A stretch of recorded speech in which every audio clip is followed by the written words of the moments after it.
Super Mario Odyssey, here we are for the third video in Bowser's Kingdom. I was a little bit confused at the end of the last video. I thought we were already on the third one, but no, we are absolutely not. So this will be a somewhat shorter video than that first one too. We're getting pretty close to the ending, and I contemplated making this one video, but the next one has a boss that I think is worthy of its own video, and it's, as you can maybe guess, it's not going to be the final boss of the game yet, but it will be, of course, be the final boss of Bowser's Kingdom. So there's going to be a few things you can do, of course. Make sure you jump on all of the buildings, jump on all of the rooftops so you can get any of the hidden moons and all the purple coins. That's kind of just the main narrating point of this video, I guess, or this kingdom, is just to jump on the rooftops on each island and see what's there, come over here, get that moon, go back, continue on the next island. I don't know, it's a pretty straightforward kingdom. It's probably one of the more linear ones. And of course, we noticed there's a few more purple coins on top of that building that I think I'm gonna go collect too, because like I said before, this was one of the harder kingdoms for me anyway to get all the purple coins in, and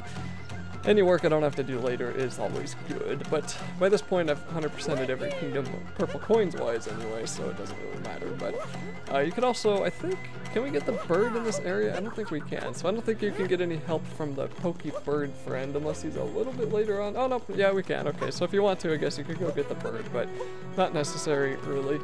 So there's 3 of these coins up here. Looks like we have 30 now, and then there's going to be a few more rooftops that I'm going to take a glance at, but I'm pretty sure I don't do anything with because it didn't look like there was anything to do. And then for some reason I didn't grab this checkpoint, so I decided to get it now for the main courtyard, which means we are finally getting near the end of Bowser's Kingdom, because once we get to the checkpoint at the end of this video, then it will be the boss of the kingdom, and then we'll be pretty darn close to finishing the game. But I also, yeah, that was kind of funny there. I didn't know that these birds could actually stick their nose inside of those blocks. That was pretty great. Confused me, because I'm like, why the heck did this happen? Then we also see something that I did not expect, a place to swim here on Bowser's Kingdom, which is interestingly held up by magic, but we ran into that a lot in Super Mario Galaxy, especially with that planet that was, you know, I guess it makes more sense for planets to be holding water in the middle of space than it does here. But anyway, there's that planet in the first Mario Galaxy game that was the Pokeball Easter egg, which is pretty darn cool. Man, Mario Galaxy was a really cool game. Makes me want to go play it again, but alright, you can't live in the past forever, gotta move on from time to time. So pick up a bird, jump over the water, because as we also saw, if we jump into the water as the bird, we immediately lose his powers, and we're going to want to, of course, watch out for the spinies. You don't want them to take you out any more than you need them to. And then we can nose our way on up here. Of course, you could obviously nose your way into those coin blocks if you really want to.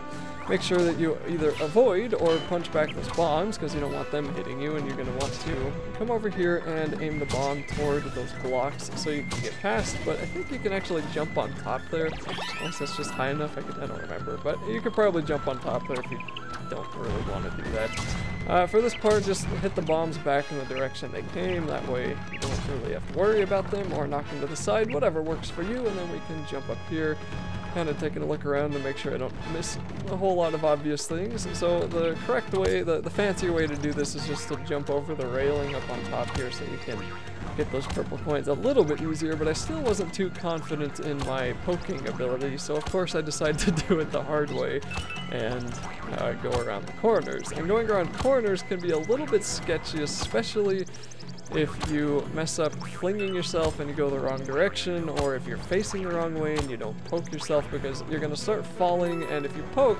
you might expect that maybe you'll stop in midair for a second, but no, you keep falling at the same rate, so if you miss, it's a pretty solid chance you're going to die. But you'll experience all of those lovely features of being this bird guy if you play this game yourself. So there's going to be a moon inside of that block there, and I didn't actually mean to kill that bird, but whatever works for me, I guess, right now. And I'm gonna get that moon a little bit later, but for now we're gonna come over here on the right side, and I think that, yep, Captain Toad is here. I don't really know how he got here, but then again, I don't know how he gets anywhere, because I haven't even really seen his Toad ship except in like one level, I think, maybe a few more.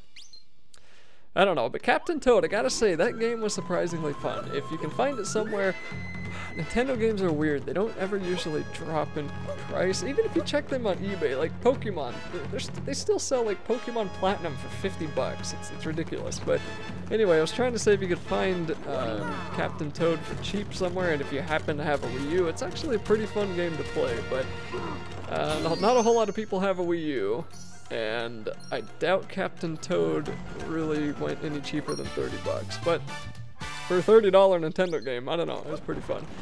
So anyway, we're gonna get that moon there, which we've run into this guy before. Just wait for him to slam down his block, and then you can jump on his head if you want to. You don't really have to. I don't think it accomplishes anything but making this part a little bit easier.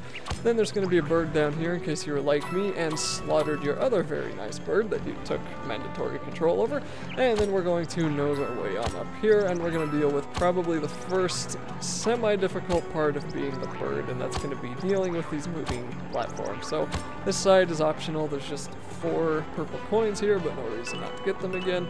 If you line yourself up correctly, you shouldn't even have to move to get those, and you don't have to wait till you're at the connecting part there to fling yourself over here. You can fling over that metal, but it's a little bit riskier because I almost fell off there. And then we're going to get to the part that's going to be, speaking of risky, a little bit difficult, but right now this isn't too bad. The biggest thing is just making sure that you fling yourself really in the right direction. Try not to mess that up if you can.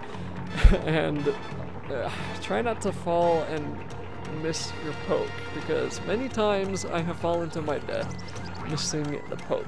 And it's very annoying, especially later on when you come back to this level, but I guess that's the challenge with this bird. This bird is definitely my favorite enemy, but man, it can be a little bit frustrating sometimes.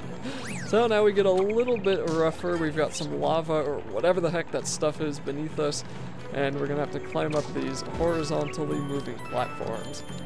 There's gonna be a bird next to us down there if we fall down and lose this one. And there's also going to be a couple of spikes in our way that are going to prevent us from moving, and then we're going to have to basically play Frogger. This isn't too bad, just pick the left or the right side. The middle's probably the hardest, but even that's not too bad. And then I'm like, well, I thought I was going to go up there and get that checkpoint, but nope. Now I have to go get these purple coins because I don't want to get them later. So we're going to get those and then have to do this all over again, but this really isn't too difficult. I don't think I did this part. Oh, maybe I did. Okay, looks like I did get that part. I thought I went down and around again, but alright, that's cool. There's also a couple of stuff. Oh, nope, I fell off right there. See, that's what I meant by missing the nose. Don't turn away before you face the wall, or else that might happen. But anyway, recovered. I think I wanted to, get over here on one of these rooftops, and then we're gonna go grab the checkpoint. I may explore a rooftop or two in this video. Not too sure about that.